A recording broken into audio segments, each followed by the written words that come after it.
Let's go. Oke, ini aku coba share screen dulu. Sharing. Oh, belum dijadikan ini.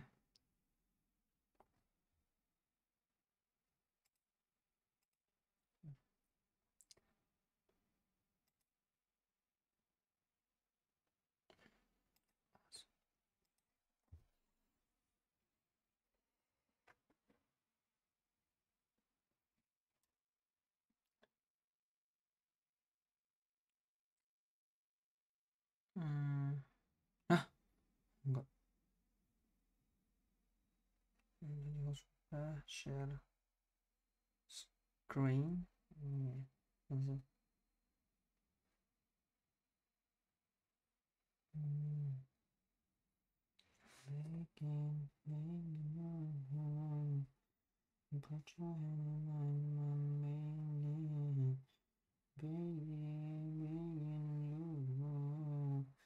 Sekarang kita belajar harusnya tentang bentar Ge. Turut kebumian mandiri ya. Petro ngajar, Petro buku ngajar, mana ya? Kayak Petro ngajar deh. Oke.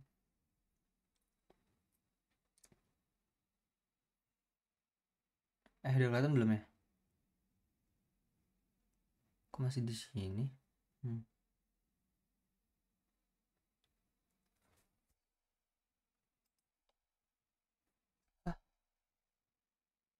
Nge-lag ya Allah. Value udah kelihatan belum? Yang di up. Udah.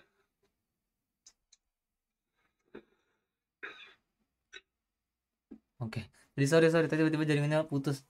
Oke. Biar kita ngebuat ini lebih formal, aku buka. Assalamualaikum warahmatullahi wabarakatuh. Alhamdulillah kita Waalaikumsalam.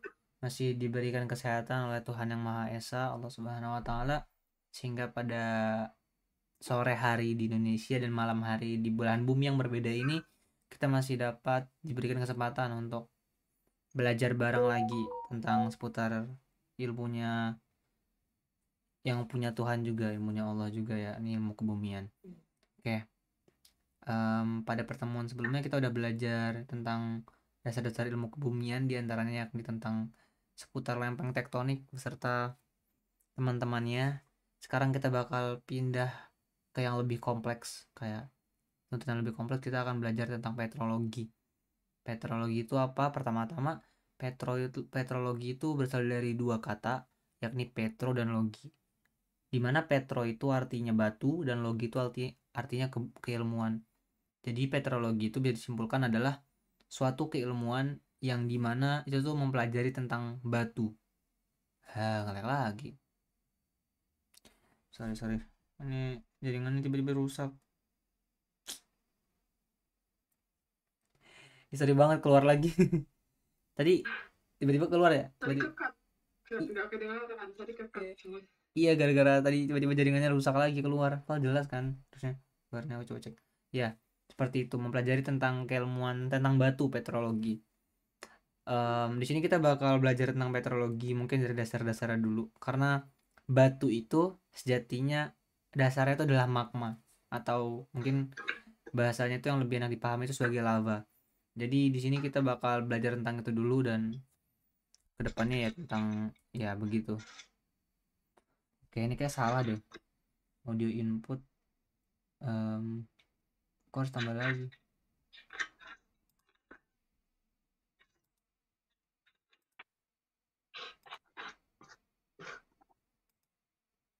Jadi kemarin gak kerekam ya, astagfirullah. Tes. Feli coba ngomong deh, ngomong apapun. Halo. Oke, nice, masuk.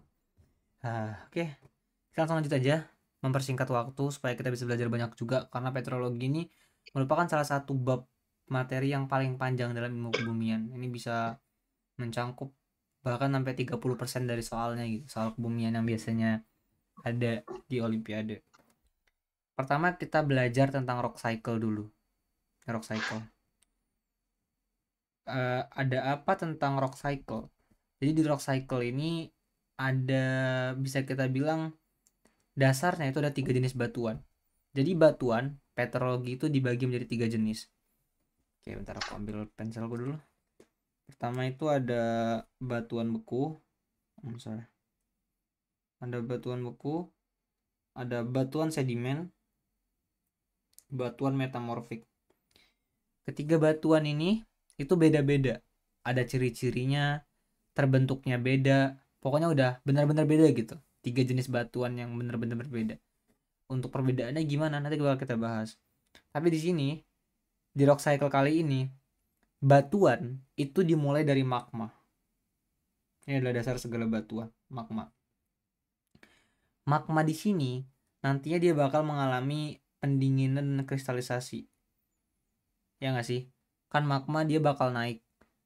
Nah, kalau yang kita belajar di kebumian kemarin itu kan temperatur semakin ke dalam semakin panas. Berarti kalau semakin atas semakin dingin kan? Maka ketika Iya. magma itu naik karena buoyancy, karena gaya naik ke atas, karena dia densitasnya lebih rendah, maka dia bakal mendingin. Karena semakin ke atas semakin dingin. Maka magma yang naik tadi tuh maka semakin lama bakal semakin membeku. Ketika membeku, dia akan menghasilkan batuan beku dari magma tersebut. Batuan beku atau igneous rock. Kalau kamu pernah baca-baca, mungkin itu namanya igneous rock. Nah, kemudian igneous rock ini dalam suatu kasus dia itu bakal membeku, kemudian dia bakal terangkat ke permukaan bumi yang sekarang bisa kita lihat banyak batu di bumi itu. Kemudian dia bisa jadi karena dia di luar, dia bersentuhan dengan air hujan, dengan angin segala macam, dia bakal terjadi pelapukan pada batuan tersebut. Setelah pelapukan itu kan dia bakal jadi batuan yang lebih kecil ya, kayak pasir-pasir. Kemungkinan dia bakal tertransportasi, terbawa air, terbawa angin atau apa. Kemudian dia akan terendapkan di suatu tempat pengendapan, misalkan kayak sungai, ataupun kayak danau, ataupun kayak rawa atau semacamnya. Nah, setelah terjadi 3 hal ini, maka dia bakal berubah batuan beku tadi menjadi sedimen. Nah, sedimen tadi kemudian dia bakal terjadi yang namanya ini, sementasi dan kompaksi. Sementasi itu kayak perekatan. Sedimen itu bisa kita bilang kayak butir-butir lah, butir-butir pasir-pasir itu namanya sedimen. Itu yang kita sebut sebagai sedimen. Sedimen itu bisa terjadi sementasi. Sementasi itu adalah kayak suaranya putus-putus enggak, Feli? Tapi putus-putus. Ah iya sempat. Atau bagian fermentasi. Iya sempat unstable. Dia bakal kayak terekatkan antara butir-butirannya itu satu sama lain, dia dekat, kemudian terkompaksi itu bakal apa ya, gimana ya bilangnya, kompaksi itu kayak tertekan gitu, jadi dia bakal tambah padat, jadilah dia batuan sedimen. Biar lebih mudah dimengerti, kalau Feli pernah ngeliat apa ya, jadi ibarat kata batuan sedimen itu kompaksi dan sementasi itu kayak misalkan awalnya pasir, dia pasirnya itu akan terkena air terkena air, kemudian Iya. terkena juga semen maksudnya kayak perekatnya gitu, perekat yang bisa jadi itu dari mineral-mineral lempung atau apa, dari situ dia bakal tersemen, kan diterekatkan tuh, kemudian dia bakal dipres dari atas, dari beban di atas dipres, dikompakkan. Nah jadi kan dia tambah lebih padat. Contoh lain dari kompaksi itu kayak apa ya, sabar. Pernah lihat itu nggak sih mesin yang dia nekan ke bawah gitu yang menghancurkan segala-galanya itu, tau nggak? Video di Yang internet. semen-semen. Iya yang katanya satisfying gitu, tau nggak? Ya, tahu-tahu. Tau kan? Nah itu gitu kompaksi kira-kira. Jadi misalkan nih kita punya kue, ada 5 kue, terus kita kompaksikan pakai mesin itu, pas kita lihat kuenya lebih gepeng, tipis banget tapi lebih keras, bener nggak? Itu kompaksi. Jadi kompaksi itu ada hubungannya sama litifikasi ataupun kondolisasi pembatuan gitu. Sampai sini paham nggak? Atau ada yang bingung untuk di rock cycle ini sampai batuan sedimen dari Paham. atau yang masih belum apa itulah, masih belum terbayang jelas aja gitu aja, biar aku jelasin lagi pakai analogi yang lebih singkat. Gimana? Sejauh ini masih paham sih. Paham lah ya. Nah, dari batuan sedimen tadi itu bisa jadi aja batuannya itu yang udah jadi sedimen tadi kan dia awalnya batuan beku, terus dia terlapukan, tertransportasi, terendapkan, terus jadi tersementasi, terkompaksi jadi batuan sedimen.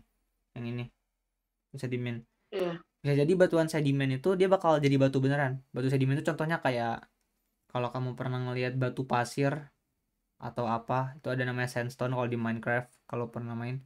Itu batuan sedimen. Dia bedanya apa sama batuan beku? Dia biasanya lebih nggak sekeras batuan beku, sama dia itu ada pasir-pasirnya gitu. Bentuknya juga dia mineralnya nggak sejenis. Dari batuan sedimen itu bisa jadi dalam suatu kasus dia itu bakal terkubur lagi ke dalam bumi. Bisa jadi karena tektonik, gaya tektonik, peristiwa tektonik dia bakal terkubur lagi ke dalam bumi yang nanti yang ngebuat dia itu bakal terkena panas di tekanan. Misalkan dia batuannya awalnya ini ada surface ya. Ini surface. Tadi kan awalnya magma ya. Ini magma. Terus dia naik ke atas, membeku, menjadi batuan beku. Batuan beku dia naik lagi karena tektonik, terus singkap ke sini batuan bekunya. Ini batuan bekunya anggaplah. Terus dia apa namanya? Terjadi sedimentasi dan nanti jadi batuan sedimen. Anggaplah batuan sedimen tuh gini. Nih, ini batuan sedimen. Terus batuan sedimennya karena suatu gaya dia bakal terkubur lagi ke sini. Terkubur. Nah, di dalam bumi kan dia panas dan tekanannya itu kan tinggi, lebih tinggi dibanding permukaan. Yang mana panas dan tekanan ini merupakan yang kita sebut dengan agent metamorfosa atau ya gitu, metamorfosa agent. Nah, karena panas dan tekanan tadi, batuan sedimen ini dia bakal bisa jadi berubah menjadi batuan metamorfik. Jadi di sini terus dia berubah di sini, jadi batuan metamorfik lebih keras dan lebih bentuknya lebih aneh. Nah, batuan metamorfik ini dia ada dua opsi. Kalau misalkan dia ke atas, dia bisa tersingkap dan nanti bisa kita lihat di permukaan batuan metamorfiknya. Tapi kalau dia turun terus ke dalam, dia bakal semakin panas suhunya, semakin tinggi temperaturnya, semakin tinggi tekanannya, dia bakal terjadi peleburan. Yang bakal ngebuat batuannya bakal berubah jadi magma. Itulah kenapa kita namakan rock cycle, karena dia seperti siklus, muter-muter terus. Gitu. Sampai sini paham nggak? Paham ya. Tapi rock cycle itu dia nggak cuman dalam lingkaran ini doang, nggak cuman yang kita baca dalam lingkaran hitam, melainkan ada beberapa kejadian-kejadian khusus yang bisa kita bilang unik dan karena dia ngeskip. Contohnya bisa jadi batuan beku ini yang di sini, batuan beku ya, bisa jadi dia itu enggak tersedimentasikan menjadi batuan sedimen. Bisa jadi dia malah ketika udah jadi batuan beku di sini, nih kan batuan beku di sini ya, batuan beku ini yang plus ini yang segitiga, bisa jadi dia bukannya dia tersedimentasikan menjadi batuan sedimen, bukannya kayak gini sek tapi dia malah langsung terkubur ke dalam ke sini, terkubur ke dalam. Bisa jadi dia langsung terkubur ke dalam, terus nantinya dia terkena Tadi putus-putus. oh masa ya, oh sorry. Nih ini kan batuan beku nih yang segitiga, yang ini yang di atas nih. Kita kan tadi tahunya dia bakal tersedimentasi, kemudian bakal jadi batuan sedimen kan di sini. Yang ini. Iya. Tapi dalam keadaan lain bisa jadi dia nggak tersedimentasi, tapi dia malah terkena tektonik lagi, terus dia bakal langsung masuk ke dalam lagi, terus dia bakal tiba-tiba terkena tekanan dan pressure lagi di sini, dan dia tiba-tiba langsung jadi batu metamorfik, nggak jadi batuan sedimen, jadi kayak skip gitu. Paham nggak? Dari sini langsung ke sini yang ini. Paham ya. Terus juga dari batuan metamorfik bisa jadi dia nggak terlebur secara magma, bisa jadi dia bakal naik ke atas batu metamorfiknya terus dia bakal tersedimentasi jadi batuan sedimen. Ini mungkin juga ke sini. Terus bisa jadi, nah terus tadi yang ini yang tadi kita bahas.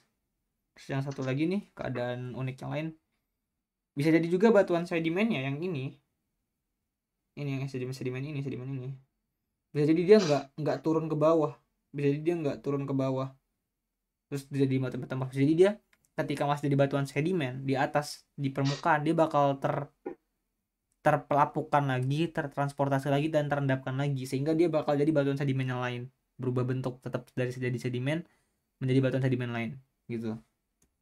Sampai sini paham nggak Feli, atau ada bingung gimana gitu? Biar bisa aku jelasin ulang. Mhm. Gimana? Tadi putus lagi. Oh iya, masih unstable. Aduh, parah banget jaringannya, nggak tahu kenapa ya Allah. Wifi apa karena Bang Gilbert sama Hiromaka ya? Kan jadi lagi. Gimana nih, masih masih udah lancar belum? Atau masih putus-putus? Udah lancar, tapi tadi tiba-tiba putus lagi gitu. Eh, tadi putus-putusnya di mana ya sebelumnya? Bagian batuan metamorfik turun. Oh iya ya. Metamorphic turun, oke. Kan metamorphic kan tadi kan dia awal di dalam sini kan. Yang ini ya, metamorph, Ya, metamorph. Dia tuh ada dua opsi, antara dia ke atas tersingkap terus dia bakal tersedimentasi lagi, terlapukan, tertransportasi dan terendapkan, yang nantinya bakal jadi batuan sedimen, atau dia bakal tetap di dalam sampai jadi magma gitu. Jadi ada dua hmm, opsi buat batuan metamorph. Tadi juga batuan sedimennya itu juga ada dua opsi lain. Ada, jadi fleksibel ya. Bisa jadi dia bakal masuk ke dalam, tiba-tiba tektonik dia masuk ke bumi lagi, terus dia bakal termetamorfikan apa, ataupun dia tetap di sini, tetap di permukaan, dan dia bakal tersedimentasikan menjadi sedimen lain dan menjadi batuan sedimen yang lain. Itu sih bedanya kayaknya. Oke, jadi hmm, biar aku bikin lebih jelas, karena kita belum tahu pengertian dari masing-masing beku, dari masing-masing batuan. Batuan beku itu adalah batuan yang dia itu dari magma beku jadi batuan, jadi batuan beku. Batuan sedimen itu adalah batuan yang dia itu, em, awalnya itu batuan lain yang dia itu terlapukan, tertransportasi dan terendapkan. Jadilah batuan sedimen. Kalau batuan metamorfikan itu adalah batuan yang dia itu terkena proses metamorfisme. Proses proses metamorfisme itu apa? Itu adalah proses yang itu. Kalau misalkan batu jadi dalam bumi, terus dia bakal terkena tekanan dan pressure dan temperature yang naik gitu. Jadi dia batunya bakal berubah gitu, kayak termutasikan gitu lah kalau bahasa lebih jelasnya gitu. Dan dia bakal jadi batuan lain, itu namanya metamorph. Oke, mungkin gitu sih untuk rock cycle sejauh ini. Ada pertanyaan nggak hmm. kali? Atau masih ada yang perlu dijelasin ulang biar lebih jelas? Batuan sedimen, apa? Dia itu dari, Artinya dalam siapa? Yang lebih. batuan yang, jadi batuan sedimen itu bisa jadi mana aja, tapi intinya dia itu dari lapukan gitu loh. Jadi misalkan ada batuan beku, dia batuan beku ini kan di dalam, di atas nih, dia kan bakal terlapukan kan, entah karena air hujan, terus entah karena apapun gitulah, karena tumbuhan atau karena apa terlapukan. Terus dia bakal keterlapukan kan, batuan kan terlapukan itu adalah proses yang dimana dia itu bakal ngebuat batuan itu hancur gitu. Di batuan beku misalkan terlapukan, dia jadi butiran-butiran kecil. Kemudian butiran-butiran kecil itu dia kan lebih mudah kan terbawa oleh air, terbawa oleh angin. Dia bakal terbawa ke suatu tempat, dan di suatu tempat itu dia bakal diendapkan. Diendapkan tuh kayak misalkan kamu, kalau pernah nyoba itu kayak ada air, kamu ada tanah, terus kamu aduk-aduk di air, di baskom gitu. Terus kamu biarin lama Ya, kan, dia tanahnya bakal jatuh kan, bakal benar-benar ke bawah. Nah itu pengendapan. Kemudian setelah pengendapan dia bakal tersementasi dan terkompaksi, kayak terikat terus tertekan dari batuan lain di atasnya, terkompakan, jadi dia jadi keras gitu loh batunya. Kayak tadi yang hmm. mesin yang dorong tadi tuh, yang bisa bikin kue jadi keras kan, kue kan empuk tuh, tapi kalau dia terkena mesin itu dia bakal jadi gepeng tapi jadi keras gitu. Gitu sih kompaksi dan sementasi. Gimana, paham nggak atau masih Udah bingung? paham. Udah paham? Iya. Oke, kalau bingung nanya aja ya, nggak apa. Soalnya ini agak, karena masih asing kan buat soal ini materi batuan. Iya. Kita lanjut. Ini interior of Earth, kemarin kita udah belajar kan, continental crust, oceanic crust, lithosphere, asthenosphere, upper mantle, lower mantle, outer core, sama inner core. Oke, sekarang kita bakal terjun ke lebih spesifik ya, yakni ke magmanya dulu. Karena kalau kita membahas batuan, kita bahas semuanya. Sedimen, beku, metamorf. Yang mana kita mulai dari yang paling dasar dulu, yaitu magma. Dimana magma nanti bakal jadi batuan beku, batuan sedimen, batu metamorf. Jadi bakal berurutan ya. Sekarang dari magma dulu. Magma. Wah, masih ngelak lagi jaringannya. Feli kalau tiba-tiba putus-putus bilang ya, biar aku bisa lanjutin lagi. Ini jaringannya nggak bisa. Nggak tahu kok kenapa jelek banget. Oke. Aman kan ya, nggak putus-putus sementara. Yang sementara apa? Oke, terkasih tahu ya kalau putus-putus. Yang kurang di mana penjelasan putus-putus tadi yang biar aku ulangin. What is magma? High temperature segini. Aku harus ganti warna deh, jelek banget warna. Ganti magma, ganti warna gimana lagi nih? Ini kayak bisa diganti warna. Oh ini bisa. Bar, bro. Kok nggak ada ya?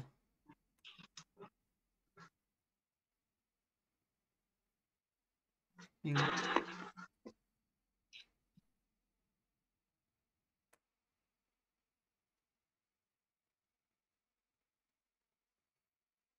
Biru aja deh, biar jelas. Oke. What is magma? High temperature 600 sampai 1300 derajat Celcius. Physical mixture of silicate. Ah ya Allah. Kenapa sih jaringannya jelek banget kayak gini ya Allah ya Allah.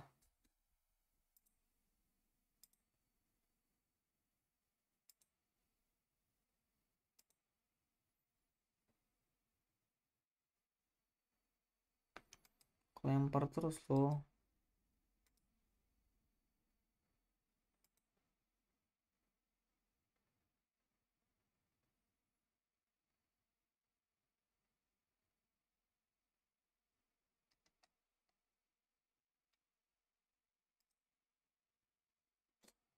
Allah Akbar. Kenapa coba?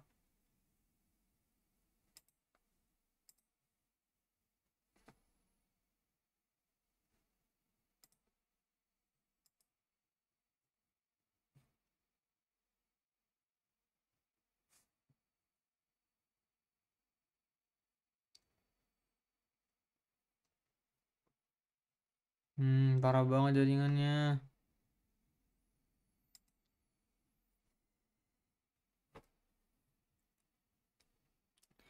Halo, halo, tes tes.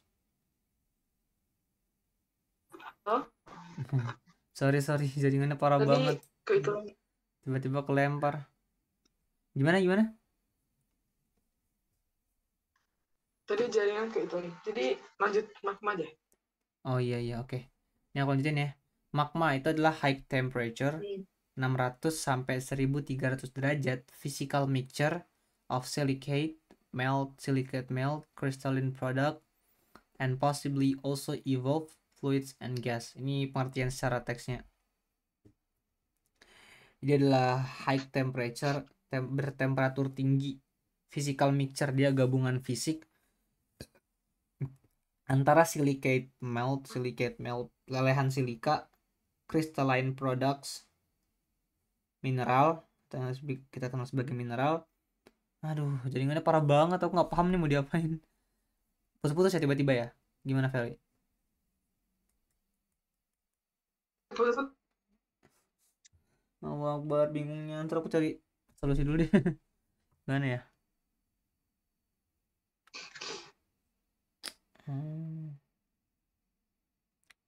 Bisa sih sebenarnya aku pakai ini. Coba ya, aku coba matiin mic di sini, mikrofon. Nah, Oke. aku bisa pakai mikrofon dari tablet tapi kualitinya nggak sebagus yang di laptop sih. Coba.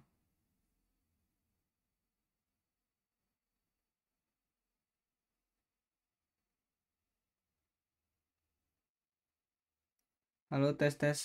Halo, tes tes. Halo, tes tes. Halo, tes tes. Ke double. Kedengaran tapi ke double sih.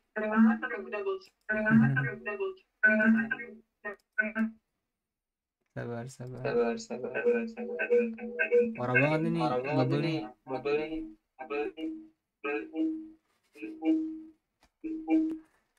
Halo, halo, tes. Gimana? Masih bubble nggak? Masih Eh, masih kah? di akhir. Di akhir masih? Masih ya? Halo? Halo? Masih bubble nggak? Bagus, bagus. Udah ya? Udah. Alhamdulillah. Hmm, lanjut deh. Oke, what is magma? Magma itu adalah high temperature tadi ya. Physical mixture gabungan fisik antara lelehan silika, crystalline products atau yang lebih kita kenal dengan mineral, dan juga evolve fluids and gas. Fluids dan juga gas yang udah berevolusi. Nih, larutan silikat pijar yang berasal dari bagian batuan. Emang agak sulit sih sebenarnya kalau misalkan kita apa namanya? Kalau misalkan kita artikan dari textbooknya, tapi bakal aku jelasin deh biar lebih jelasnya nanti. Tapi magma udah paham kan ya? Magma itu gimana? Maksudnya magma kan magma lah ya. Tahu kan maksudnya kebayang yang meleleh-leleh gitu yang warna merah gitu. Tahu kan? Ya, kebayang. Oke. Lanjut principle of partial melting. Kita langsung belajar ke yang ini nih. Ini agak sulit sih. Partial melting. Jadi partial melting atau pelelehan sebagian itu dia menghasilkan a magma that is more felsic than the parent rock. Dia bakal menghasilkan magma yang dimana magma itu lebih felsic atau lebih asam daripada parent rock. Berbicara tentang asam, kayak sebelum kita udah bahas deh tentang asam dan basa. Masih inget gak? Ketika aku bilang kerak samudra itu dia komposisinya mafic, sima, silikat aluminium, dan kerak benua itu komposisinya si si enggak kerak benua komposisinya sima, silikat magnesium, dan kerak samudra komposisinya sial, silikat aluminium. Nah, itu ada hubungannya juga sama asam dan basa. Dimana kalau di kerak benua kerak samudra, sial silikat aluminium itu dia lebih berasosiasi sama sesuatu yang basa. Sedangkan sima, silikat magnesium itu berasosiasi dengan sesuatu yang asam. Tapi apa sih emangnya asam dan basa itu? Asam dan basa itu sebenarnya kimia banget ya. Tapi kita anggap aja asam itu dia bersifat lebih korosif, lebih kental dan sebagainya. Yang kita tahu lah kayak asam felsik, terus kayak asam apalah gitu kayak cairan-cairan asam, asam lambung dan sebagainya. Jangan kalau basa kan kita taunya HCl tuh. Bukan HCl, apa sih kalau bahasanya yang aku ingat? Tahu nggak sih kayak pemutih gitu dan sebagainya. Nah, itu kan basa ya. Oke. Lalu em, jadi dalam prinsipnya partial melting ini dia bakal menghasilkan ini screennya masih ada kan ya? Oh, masih ada, masih ada. Screennya ada tapi beda-beda itu. Oke, maaf, maaf. Dalam prinsipnya partial melting ini dia itu akan menghasilkan batu yang lebih asam daripada parent rocknya. Misalkan nih, maksudnya apa lebih asam daripada parent rock? Misalkan ada batu ini, batu, kita anggap batu batuan beku basa atau batuan beku mafic parent rocknya. Maka ketika nanti terpartial melting kan, terlelehkan sebagian, magma yang akan dihasilkan itu adalah intermediate magma hasilannya. Misalkan dia dari batuan parent rocknya atau batuan ibunya sebelum dia meleleh itu adalah batuan ultramafic atau ultra basa. Maka dia akan menghasilkan dia akan menghasilkan magma yang komposisinya itu mafic atau ya mafic. Misalkan dia batuannya adalah batuan yang intermediate, kemudian dia terlelehkan sebagian, maka hasilnya itu adalah felsic. Misalkan dia batuannya adalah felsic, Maka yang dirasakan adalah more Felsik. Dan ini ada alasannya. Alasannya dibalik kenapa dia bisa kayak gini. Gitu. Tapi sementara ini udah paham belum? Kayak tentang pengertian partial melting produce a magma that is more felsic than the parent rock. Itu paham nggak sampai sejauh ini tentang statement ini? Paham. Tapi yang kota itu nggak paham. eh tapi yang jelas itu lebih ya. Jadi tingkatan itu ada 4 tentang keasaman. Ada felsic, ada intermediate, ada ada mafic, sama ada ultra mafic. Dimana semakin ke atas dia semakin asam. Asam. Sampai sini paham nggak? Paham. Nah tapi ya berarti ini ya kayak gini. Jadi kalau misalkan batuannya dia adalah ultra mafic, kemudian dia terlelehkan sebagian, maka produk magmanya itu adalah magma mafic. Oh ya, oke, udah ngerti. Paham kan? Ini kan salah di tingkatannya. Tadi kayak aku salah aku sih karena aku belum ngasih tau tingkatannya. Tapi udah paham kan ya? Udah jelas kan ya tentang partial melting. Ya, udah paham. Tapi pertanyaannya itu adalah kenapa? Kok bisa terjadi seperti ini? Ini kan adalah input nih semuanya dari pengertian partial melting. Tapi apa yang membuat partial melting itu bisa seperti itu? Oke, lanjut.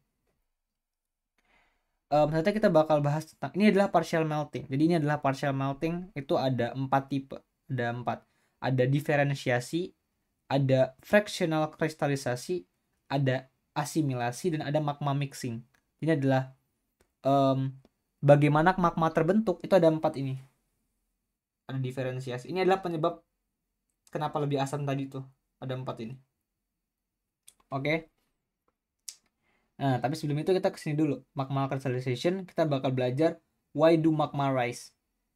Jadi, their lower density compared to surrounding rocks. Jadi magma itu kan cair.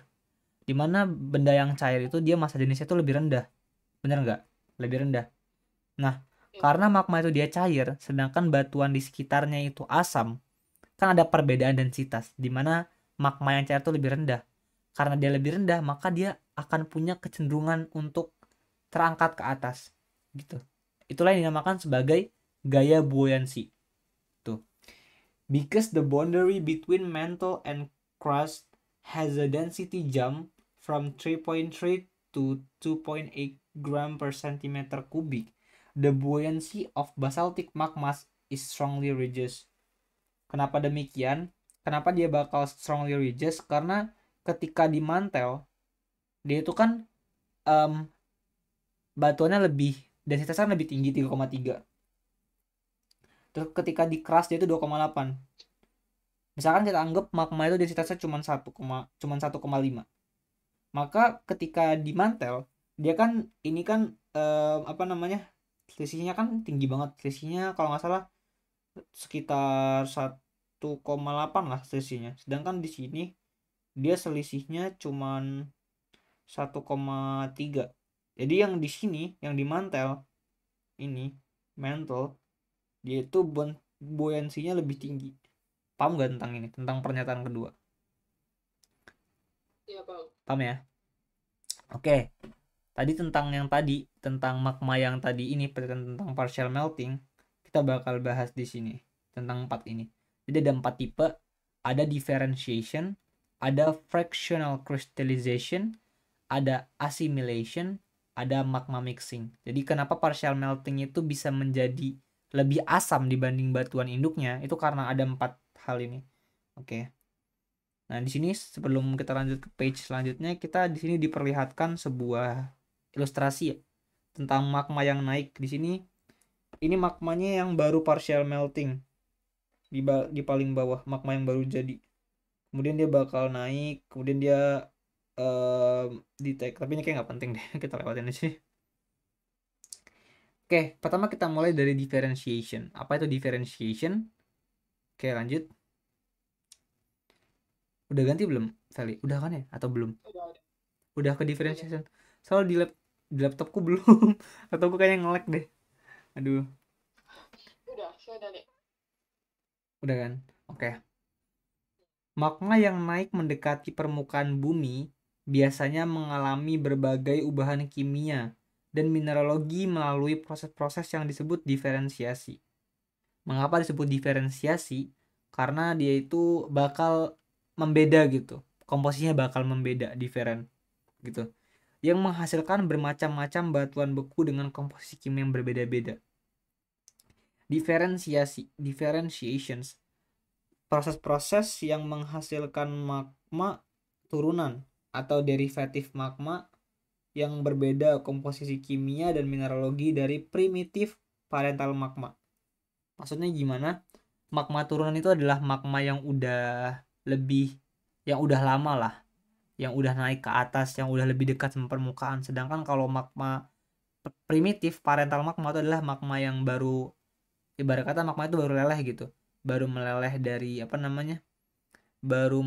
dari ini, dari batuan. Jadi dia primitif parental magma tadi, dari parent rocks. Jadi pada diferensiasi ini konsepnya sama kayak partial melting, di mana dia itu akan menghasilkan komposisi magma yang berbeda dari magma derivatif, dari magma primitif. Misalkan kayak tadi nih, magma primitifnya itu adalah ultramafic. Ketika naik dan udah dekat sama bumi, karena terdiferensiasi, maka nanti magma turunannya dia bakal mafic. Jadi perubahannya itu seperti apa? Perubahannya tetap sama, semakin asam gitu. Aku coba terus deh. Semakin asam. Sampai sini paham nggak tentang diferensiasi? Nah, diferensiasi ini dibagi menjadi 3. Ada kristalisasi fraksinisasi atau fractional crystallization nih. Terus itu ada assimilation atau asimilasi, dan juga ada magma mixing atau penggabungan magma. Jadi kan tadi diferensiasi itu bakal menghasilkan magma yang lebih asam. Kenapa tuh kira-kira? Ya karena 3 proses ini. Kristalisasi, fraksinisasi, asimilasi, dan juga magma mixing. Kita langsung bahas aja. Yang pertama, fractional crystallization. Jadi magma itu dia itu mengkristal menjadi berbagai jenis mineral pada kisaran suhu tertentu. Makanya kita harus bahas Bowen reaction series dulu deh kayaknya kalau mau bahas. Ntar aku paham. Aku coba cari cara dulu. Kita harus bahas Bowen reaction series, sumpah. Ntar kita berarti bahas Bowen reaction series dulu, baru kita. Nah ini kita bahas ini dulu deh. Oke. Kita bahas Bowen reaction series atau deret reaksi Bowen. Apa itu deret reaksi Bowen? Jadi yang namanya magma itu kan bakal membeku. Benar kan? Magma itu bakal membeku. Tapi magma itu bakal membeku di suhu yang berbeda. Magma itu membeku kan di suhunya kan beda-beda tuh. Nggak ada magma itu yang tiba-tiba dia itu membekunya pas dalam, dia membeku di suhu tinggi dulu. Terus tiba-tiba dia salah sorry, lupain semua. Riset. Salah jelasin. Magma itu kan bakal membeku, itu udah obvious ya kalau magma itu bakal membeku. Tapi pada astaga, primitifnya ended.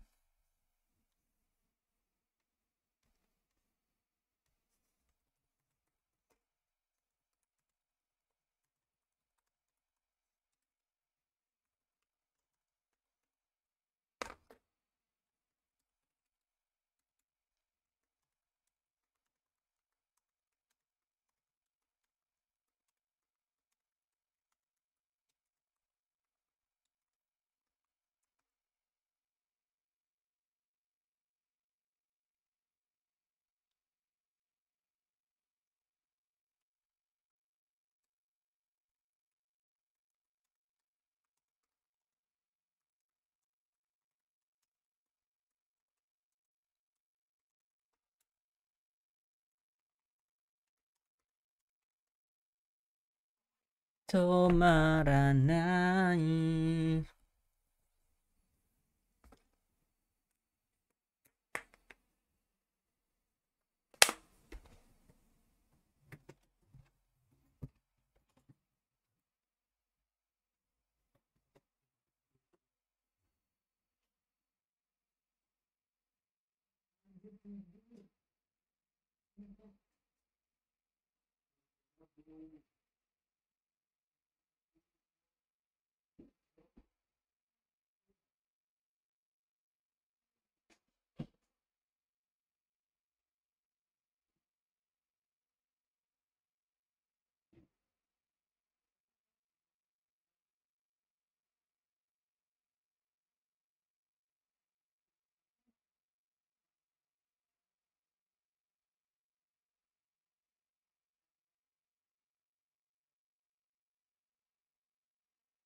Jadi untung lagi untuk ngomong sih.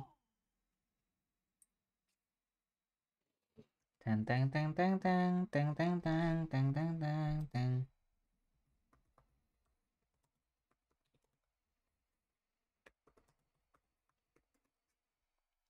Ah, Bayo.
Capeknya.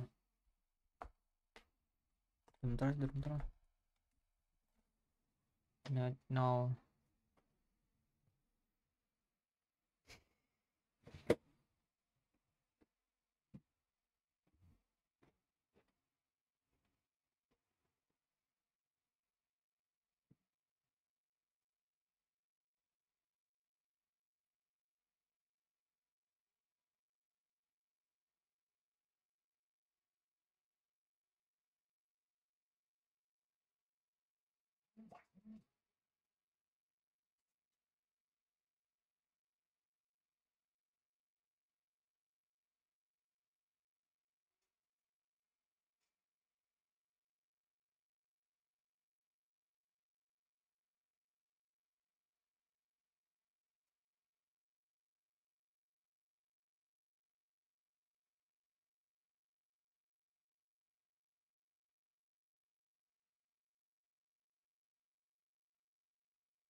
Halo, halo. I'm sorry. Hmm. Tes, tes, tes. Beneran nggak?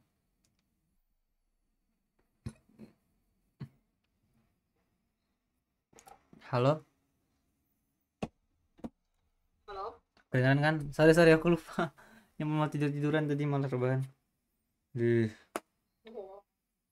Jadi ya, kita lanjut. Sekarang kita belajar. Jadi tentang kita tadi baru aja mau bahas tentang Bone Reaction Series. Bone Reaction Series itu apa? Iya. Analogi anaknya tuh gini awalnya. Yang namanya magma kan bakal membeku tuh. Membeku di suatu temperatur gitulah, temperatur berapapun gitu. Yang membeku itu kan berarti dia itu bakal apa namanya? Hmm, membeku itu dia itu bakal naik temperaturnya bakal turun jadi lebih dingin. Nah, tapi ketika magma membeku pada suhu tertentu, itu tuh nggak langsung membeku semuanya, melainkan pada mineral-mineral tertentu dulu. Kenapa demikian? Karena pada sejatinya magma itu consists of mineral yang dia itu nggak cuma satu jenis, tapi berbagai jenis mineral. Ada mineral olivine, pyroxene, amphibole, biotit mica, potassium feldspar, muscovite mica, kuarsa, plagioclase feldspar dan lain-lain. Dimana di mineral-mineral itu, pada mineral-mineral itu, setiap mineral itu punya titik pembekuan yang beda-beda. Misalkan di suhu segini, yang membeku itu olivin dulu, di suhu sekian itu pyroxene dulu, di suhu segitu lagi itu amfibol dulu, dan di suhu segitu sedemikian itu baru kuarsa dan lain-lain. Nah, pada mineral-mineral ini itu rumus simpelnya itu kalau misalkan mineralnya itu semakin felsic atau semakin asam, maka dia itu bakal membeku pada suhu yang lebih rendah gitu. Pada membeku suhu yang lebih rendah. Misalkan magmanya itu dia sekarang temperaturnya 1400. Maka dia itu masih magma, masih bener-bener magma. Masih seutuhnya magma gitu. 100% masih magma. Tapi kemudian dia suhunya di 1100. Ketika di suhu segini, maka mineral olivin dan juga ya mineral olivin itu dia udah membeku. Jadi mineral olivinnya udah ngebeku. Jadi dia itu magmanya itu dia ada mineral-mineral olivinnya dikit. Ada olivin, olivin, olivin, olivin. Ada mineral olivin di magmanya. Kemudian dia kan turun lagi tuh, temperaturnya bakal turun lagi. Ketika misalkan di suhu 1000. Nah, maka magmanya itu dia itu nambah lagi mineral yang bekunya. Di antara itu ada pyroxene, terus tuh ada amphibol, terus tuh ada sebagian kecil dari biotit. Gitu. Kemudian turun lagi sampai suhu 600. Maka suhu 600 ini, maka mineral-mineral ini potassium feldspar, muscovite mica dan juga kuarsa itu barulah giliran dia untuk membeku. Jadi, ketika di suhu 700 misalkan, suhu 800 lah di sini. Maka kan yang di atas segini kan semuanya udah pada ngebeku nih. Udah pada membeku semua. Menyisakan yang di sini, tiga ini doang. Gitu. Misalkan tiga ini doang di suhu 800. Maka di suhu 800 itu yang masih magmanya itu adalah cuman magma tiga ini doang. Cuma magma potassium feldspar, muscovite mica sama kuarsa doang. Mineral yang ada yang masih leleh. Sedangkan mineral netnya udah pada ngebeku. Jadi magmanya itu adalah magma daripada ketiga mineral ini. Nggak ada lagi olivin, nggak ada lagi pyroxene, nggak ada lagi amphibol, nggak ada lagi willet mica. Cuma sisa tiga ini doang. Yang mana tiga ini itu merupakan mineral tipe felsic, mineral felsic atau mineral asam. Makanya magma di suhu segini itu dia magmanya magma felsic atau magma asam. Paham nggak? Kalau bingung di mana? Ini agak sulit sih kalau masih awal-awal. Iya, paham sih. Beneran paham? Iya. Real nggak? Paham. Gimana tuh, gimana? Coba jelasin. Jadi kayak dia membentuknya tidak secara langsung dari mulai dari mineral tertentu sama suhu tertentu. Benar banget. Dan mineral-mineral itu dia beda-beda komposisinya. Misalkan mineral olivin. Mineral olivin tuh dia cenderung basa. Jadi magma yang isinya olivin, maka dia magma basa. Sedangkan mineral kuarsa, contohnya kuarsa yang paling bawah, itu dia cenderung asam. Jadi magma yang banyak kuarsanya itu cenderung asam gitu. Jadi misalkan di suhu 800, yaitu magmanya itu yang masih jadi magma, itu cuman kuarsa, potasium fosfor sama muskovit mika doang. Makanya itu magmanya adalah magma asam. Begitulah. Itulah nanti hubungannya sama diferensiasi. Sampai sini paham nggak? Jadi mengapa fractional crystallization itu bisa didiferensiasi atau komposisinya beda? Ya karena itu.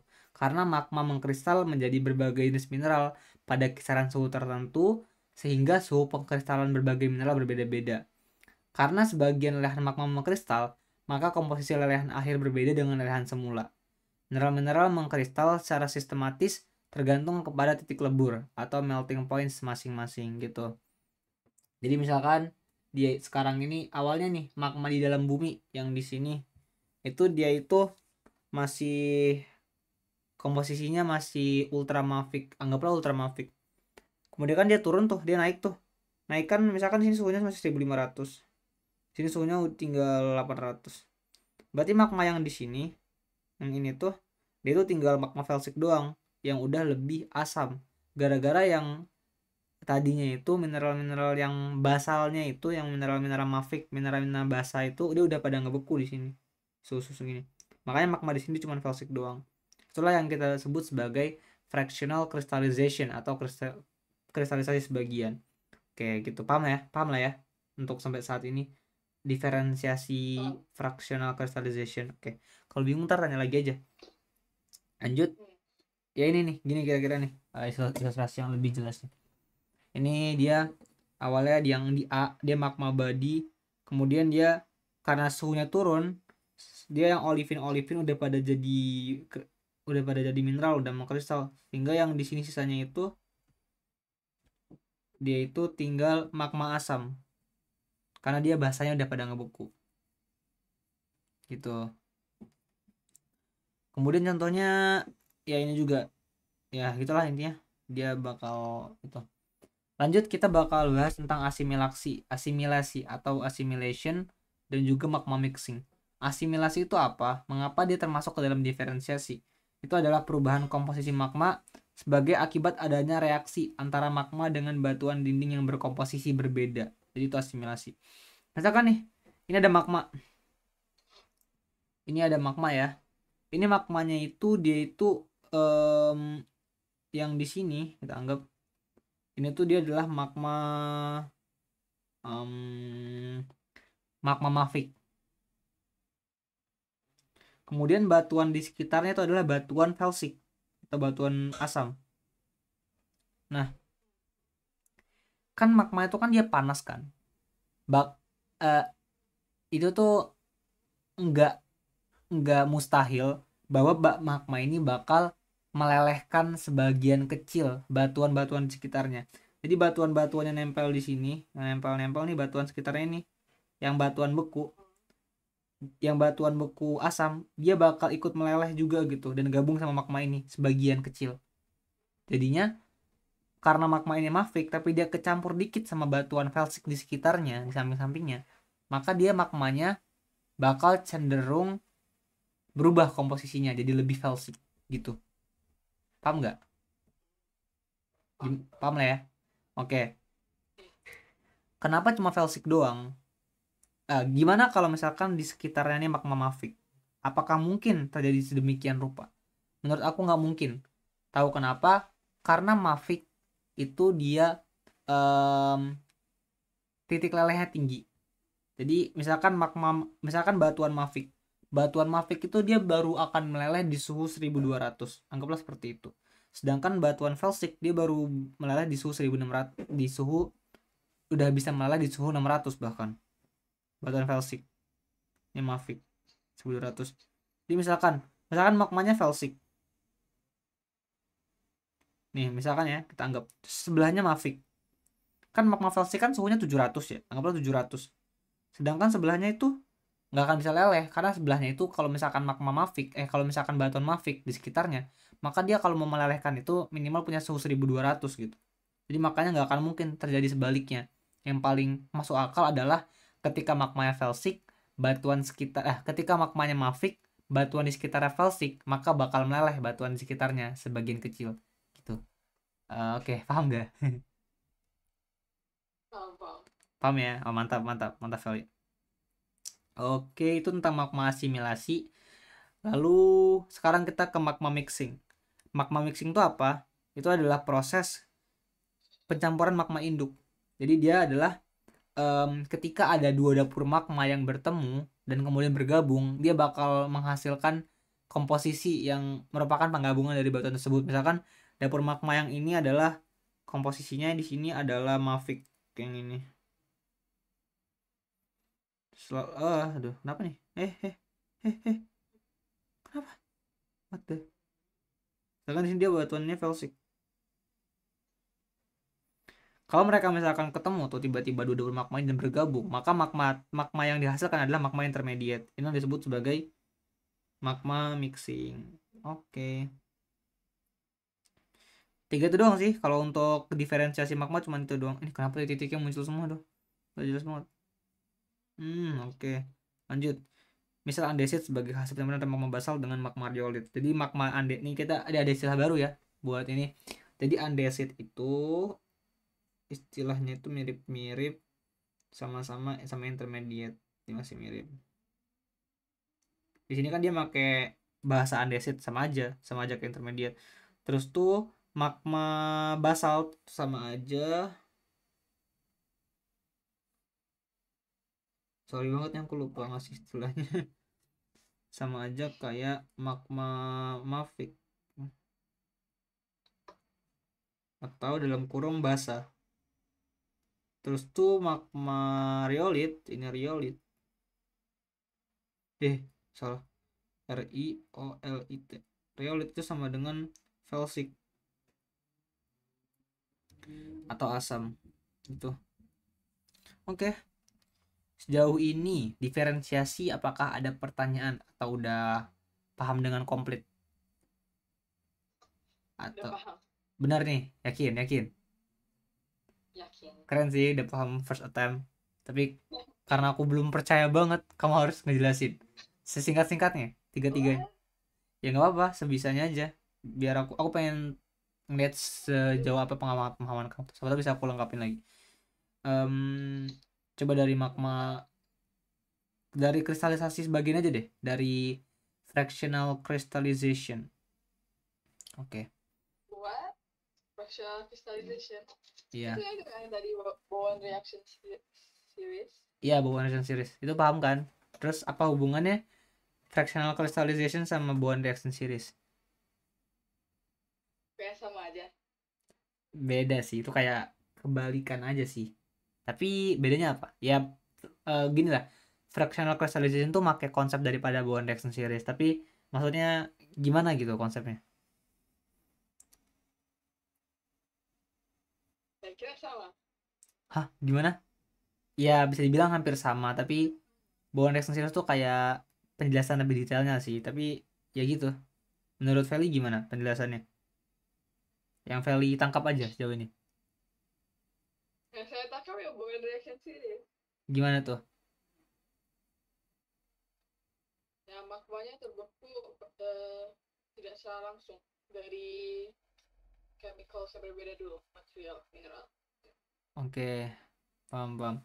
Terus hubungannya sama ini apa? Fractional crystallization. Kenapa magmanya itu bisa diferensiasi? Kenapa dia bisa jadi lebih asam? Gara-gara bond action series tadi. Gara-gara fractional crystallization ini. Kenapa tuh?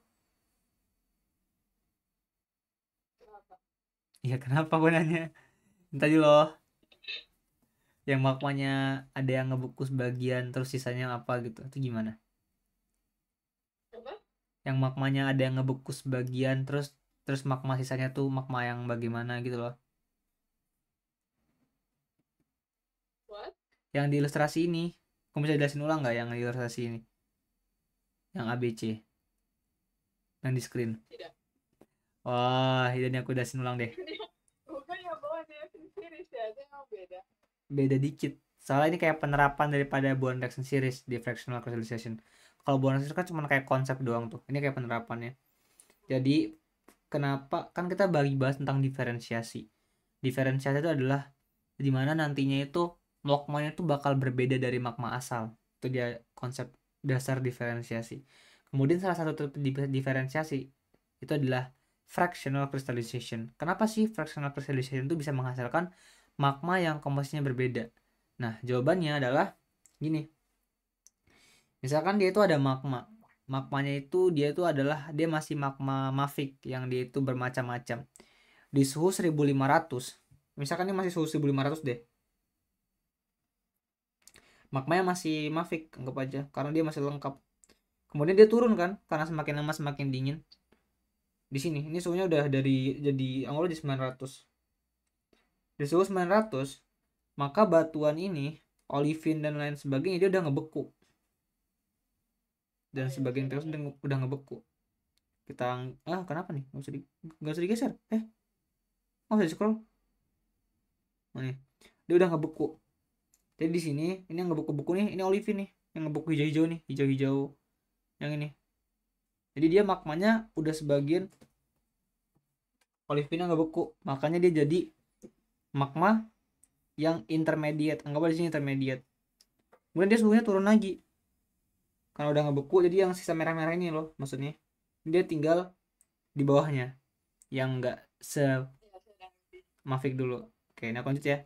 Lalu di sini suhunya dia turun lagi kan? Ini anggaplah udah di suhu 700. Di mana di suhu 700 ini kenapa lagi ya Allah? Problematik banget nih laptop. Apa?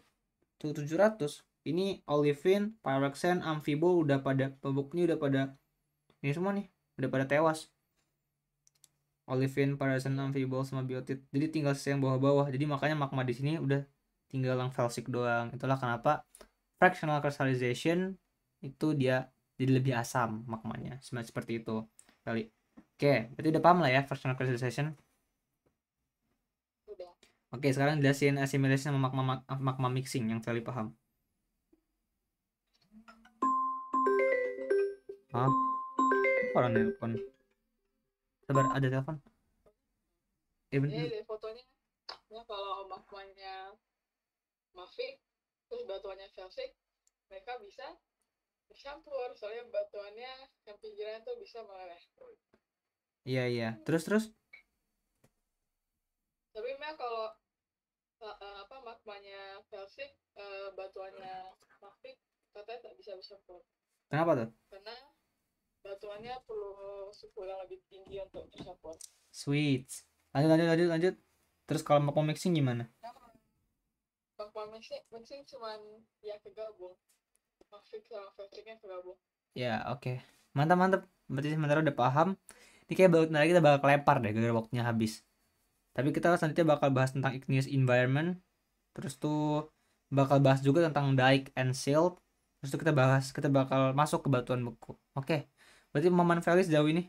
Oh. Thanks.